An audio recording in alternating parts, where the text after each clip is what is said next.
Então, com 18 anos de idade, eu montei um escritório de contabilidade que tinham várias pessoas, uns 10 eu ali, uma maquininha de datilografia, pequenininha, e uma Olivetti de calcular, aquela que vocês também não sabem, só no museu, que você calculava, dividia, multiplicava, você tem uma aqui, né? E assim eu comecei, né?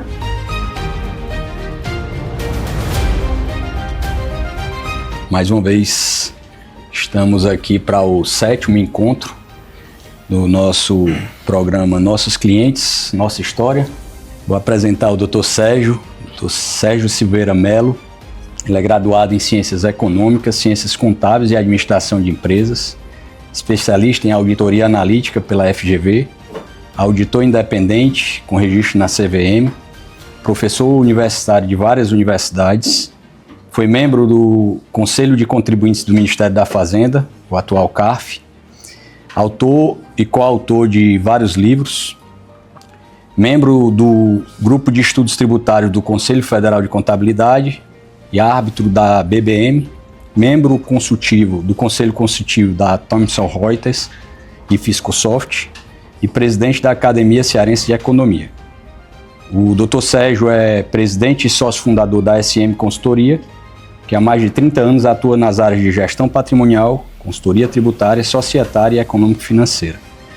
Parceiro da Fonteles e Associados há muitos anos, um grande amigo e principalmente um grande mestre. Dr. Sérgio, iniciando aqui as nossas indagações, queria que o senhor falasse um pouco sobre a jornada profissional do senhor, o início até os dias atuais e o que mais motivou o senhor na época e o que mais lhe motiva atualmente. Em primeiro lugar, agradecer ao meu amigo Fonteles pelo convite. É uma responsabilidade, né? Estar falando aí para os sócios, para os amigos, para os colaboradores e para quem vai ouvir esse nosso bate-papo. Fico lisonjeado realmente de estar dentre aqueles que foram convidados para participar desse projeto. E com relação à sua pergunta, eu falei que ia começar do início. Eu sou de uma família muito pobre. Meus pais, meu pai era militar, era sargento da Marinha e éramos 5 filhos, né? Eu sou o caçula, a história é meio longa, eu vou pular essa parte. Mas eu sou o caçula e era muita dificuldade, né, naquela época, né? Isso significa dizer, para resumir, assim, a simplicidade da família: nunca teve uma casa, nunca teve um apartamento, nunca teve um carro, né? Enfim, sempre trabalhando para sustentar a família e permitir que os filhos recebessem a melhor educação possível, imaginável, orientação de toda a ordem e apoiar naquilo em que cada um quis seguir na sua vida, apoio em todos os sentidos. Então eu comecei do zero, efetivamente. Então aos 15 anos de idade eu comecei a trabalhar, que antigamente, hoje não existe mais, mas antigamente tinha o menor, era carteira profissional de menor, o Fonteles deve lembrar disso. Eu tenho. E essa empresa, o nome dela, a denominação era Companhia Jorge Mendes de Papéis e Artefatos, no Rio de Janeiro, em Bom Sucesso. Eu sou carioca, estou aqui, já sou mais cearense do que carioca, eu já estou há 41 anos aqui no Ceará. Mas voltando ao assunto, e foi minha primeira experiência assim, de trabalho, né? como auxiliar. E como a minha atividade era muito simples demais, eu era estoquista, né? Eu tinha um Cardex, essa turma nem sabe o que é isso, né? Mas eu controlava as entradas da matéria-prima baixa, quando era requisitada para a produção. E esse trabalho era muito simples e muito rápido. Eu ficava a maioria do tempo sem fazer nada. E foi quando eu comecei a gostar de contabilidade. Me coloquei à disposição da contadora para ajudar naquilo que fosse necessário. E eu comecei a ajudar e comecei a gostar de contabilidade, né? E nessa oportunidade eu já estava iniciando o curso técnico de contabilidade. Então eu associava o que eu aprendia lá no escritório com o que eu escutava lá dos meus professores, né? E comecei a gostar de contabilidade. Então foi o primeiro curso que eu fiz assim profissional, foi o curso técnico de contabilidade. E continuei trabalhando nessa empresa. Logo em seguida eu fiz primeiro vestibular, que foi de economia. Saí dessa empresa e aos 18 anos de idade, assim que eu saí do quartel, que meu pai me obrigou a servir o exército, porque ele era militar. E com 18 anos de idade eu resolvi, com a cara e a coragem, montar o escritório de contabilidade. Aí eu tive meu primeiro funcionário, depois o segundo funcionário, e aí as coisas começaram a melhorar. Aí eu mudei, né, porque o nosso escritório era próximo de Madureira, que é um bairro do Rio de Janeiro. Dali eu fui para o centro da cidade, já um escritório um pouco maior, já com alguns funcionários, e as coisas começaram a crescer. Então, esse foi o início da minha vida profissional. Foi por essa razão que eu iniciei na minha atividade que eu tenho hoje, de consultor, de contador, de economista, de administrador, né? Que, inclusive, no magistério, eu tive a oportunidade de ter um desafio muito grande, né? Na época da Fundação Getúlio Vargas, nós escrevemos um livro, meio que convocado, porque não existia livro de contabilidade para quem não era contador, né? Só existia livro de contabilidade para contador. E o livro de contabilidade para contador é para aprender tudo, é para aprender a fazer lançamentos contábeis e tal, mas isso não interessa para economista nem para administrador. Como é que lança, como é que faz um balancete, como é que apura, como é que faz o razonete, isso é para contador. O administrador, o economista, ele tem que entender contabilidade, ele tem que entender o que é uma demonstração contábil, quais são as outras demonstrações, para que servem e como usá-las no seu dia a dia, ou seja, como tirar da contabilidade, das informações contábeis, as decisões que ele precisa tomar. Então, como não tinha esse livro, nós resolvemos fazer, e foi o primeiro livro de contabilidade para não contadores do país. Então, começamos aí a nossa vida profissional. Não sei se eu respondi a pergunta, mas foi assim que a gente teve início. Pode até continuar um pouco mais para chegar aqui até a atualidade, dos desafios também que o senhor teve, né, os maiores desafios ou o maior desafio que o senhor teve durante essa jornada até os dias atuais. Vamos lá. Eu acho que tudo começa com um pouco de sorte, né? Eu acho que eu não uso a palavra azar, porque eu acho que ela não existe, é falta de sorte. Mas a sorte ajuda muito, né? E eu tive na minha vida muita sorte, encontrando pessoas que foram, luzes que abriram espaços na minha vida profissional. Eu, muito jovem ainda, com 20 anos de idade, um coronel do Exército, que era professor da Universidade Gama Filho, que era meu professor na faculdade de Economia, tinha um colégio num bairro subúrbio chamado Irajá, e lá ele tinha um colégio chamado Colégio Anabral. E ele precisou lá, porque saiu um professor que dava elementos de economia no curso técnico de contabilidade lá desse colégio. E ele me chamou, ele era meu professor, e ele me disse: Sérgio, eu estou precisando você me ajude. O que é? Ele me contou a história, que estava precisando e tal. Você pode me ajudar e assumir essa cadeira? Eu digo: rapaz, eu estou estudando aí de economia. Não, mas é elementos de economia, com certeza, você pode. Enfim, abriu uma porta que foi relevante. Eu começar, muito jovem ainda, a lecionar num curso técnico de contabilidade, fazendo faculdade de economia, lecionando num curso técnico de contabilidade. E fui chamado na Gama Filho para assumir lá umas cadeiras também na área de economia. E aí comecei essa área do magistério a partir de um apoio muito grande que eu recebi do coronel. Então foi fantástica essa indicação. E o segundo grande passo, e esse sim, eu acho que foi a razão de eu ter me desenvolvido profissionalmente e ser conhecido nacionalmente como profissional.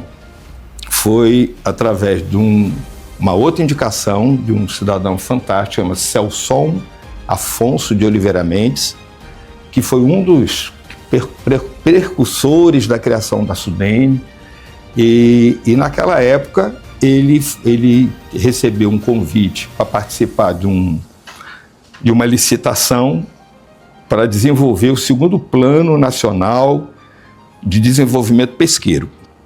Era uma licitação do Ministério da Agricultura para que desenvolvesse esse trabalho junto à SUDEP, que era a Superintendência do Desenvolvimento da Pesca, que era uma autarquia do Ministério da Agricultura.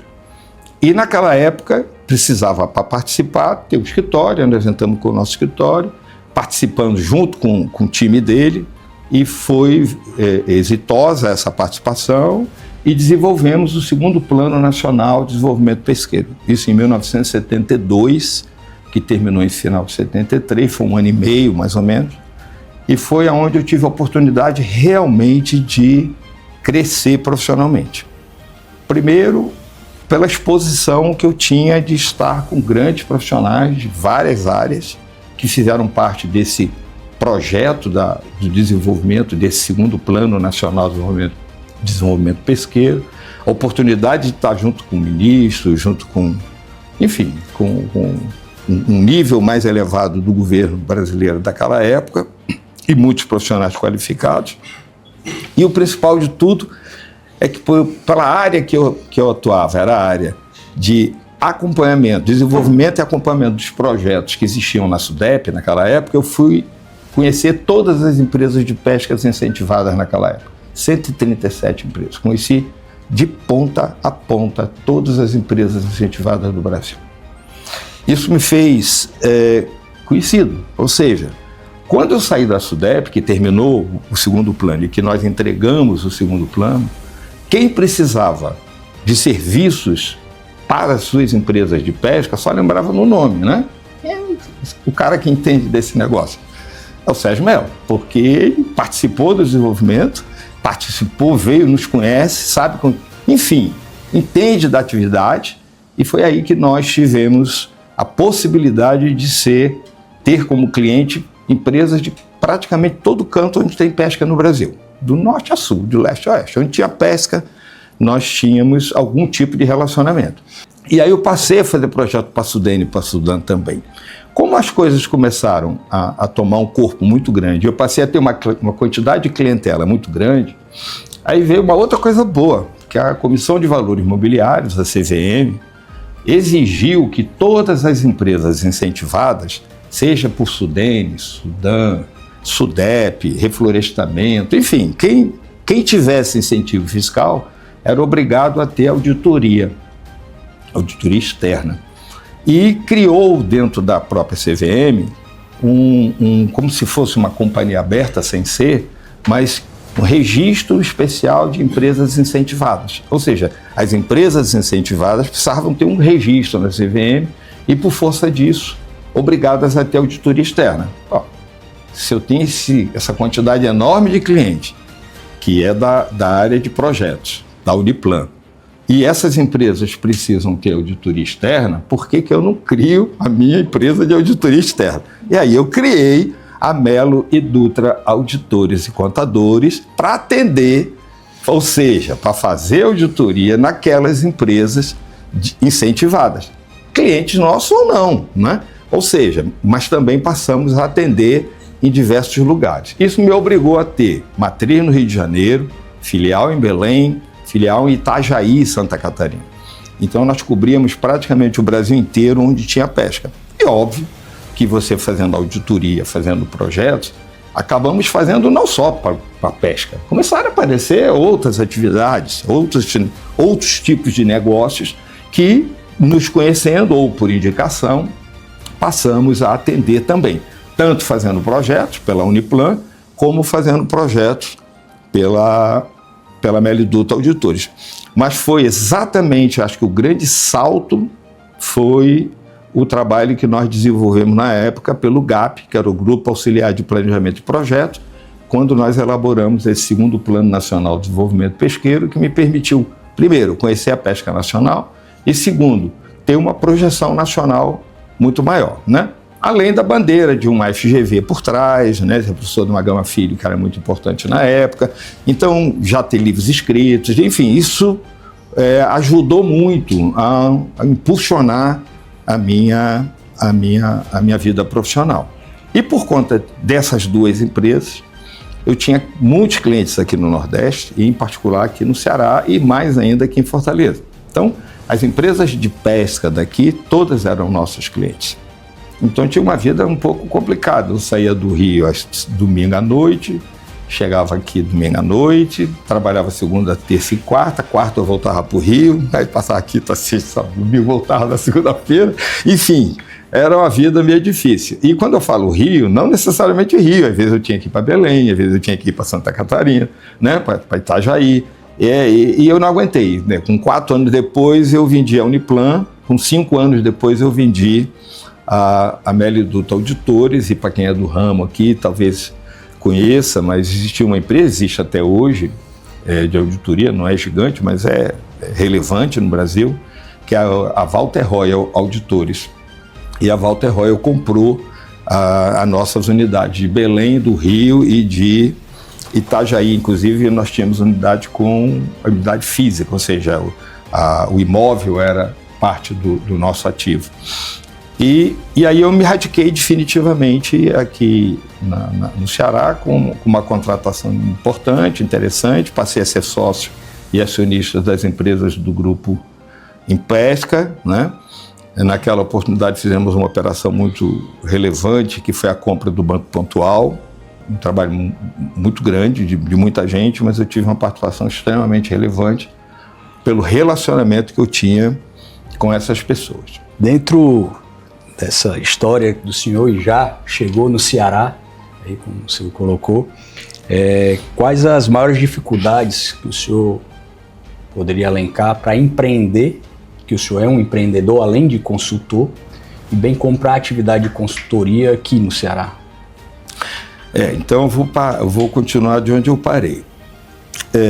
Com o Grupo Impesca, nós adquirimos várias empresas de diversos ramos de atividade, como eu falei agora há pouco, banco, compramos o Ângulo em Barreto, e dentre outras empresas que foram adquiridas.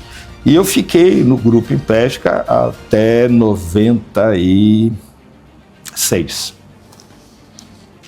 Saí em 92, porque eu era vice-presidente do Conselho de Administração, fui vice-presidente da diretoria, mas naquela época o banco cresceu muito e eu comecei a ficar preocupado com o banco, porque o banco cresceu nacional e internacionalmente.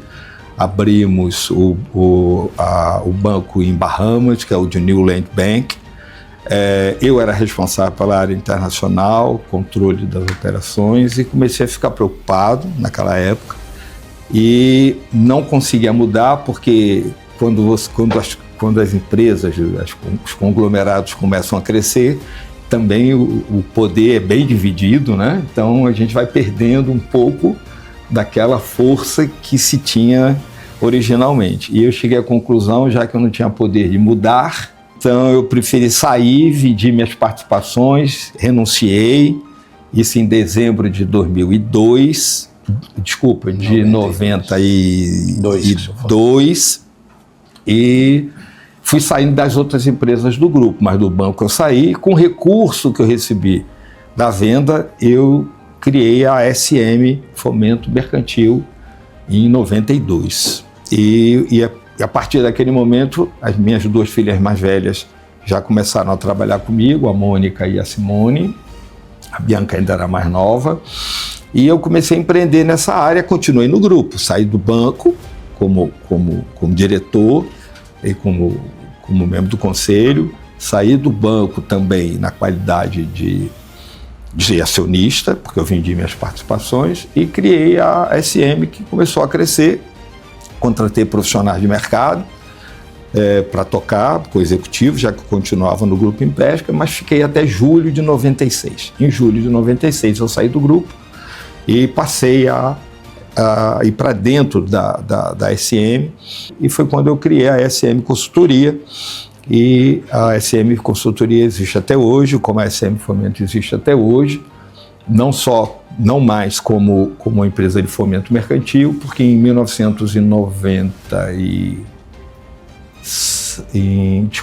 2007, nós passamos a ter o primeiro fundo de investimento em direito creditório do Norte e Nordeste, que é o FDIC-SM, LP. Então, em 2007, nós passamos a operar o que se fazia com o Fomento, passamos a operar com o FDIC que temos até hoje, né? Então, o FDIC é o primeiro do Norte e Nordeste, mas que opera até hoje. Então, eu entrei nessa área. E daí, para não tomar muito tempo, nós passamos por uma empresa de distribuidora de alimentos, que era ali na BR, que nós criamos, a SM Distribuidora de Alimentos.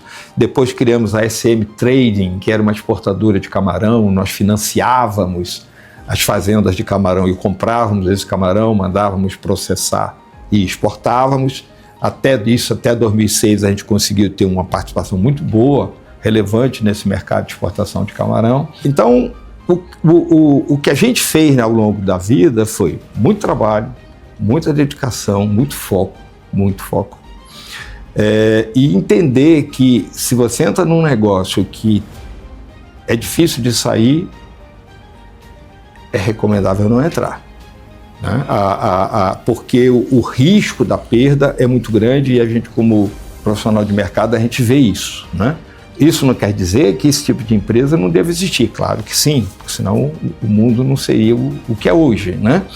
Mas particularmente em todos os negócios que nós fizemos até a data de hoje, foram muito na linha de eu não quero colocar todos os ovos numa mesma cesta e, em primeiro lugar, ou seja, tem que ter um mínimo de diversificação e, segundo, algo que eu possa mensurar o risco de perda na saída e poder tomar essa decisão com segurança sem afetar os negócios como um todo. Então, do ponto de vista profissional, eu tive uma experiência muito boa, trabalhando para grandes grupos, tive clientes de todo tipo, tive clientes muito grandes, como o BCN, que era um dos maiores bancos na época, era da família Conte. Então, isso enriqueceu muito a minha vida profissional, né? Eu tive muita sorte, como eu disse. Pessoas que passaram na minha vida que foram realmente luzes extremamente fortes, que me indicaram o caminho, que me orientaram, com quem eu aprendi muito, né? Tive muita sorte na minha vida, né? Essa palavra sorte, ela me acompanha, graças a Deus.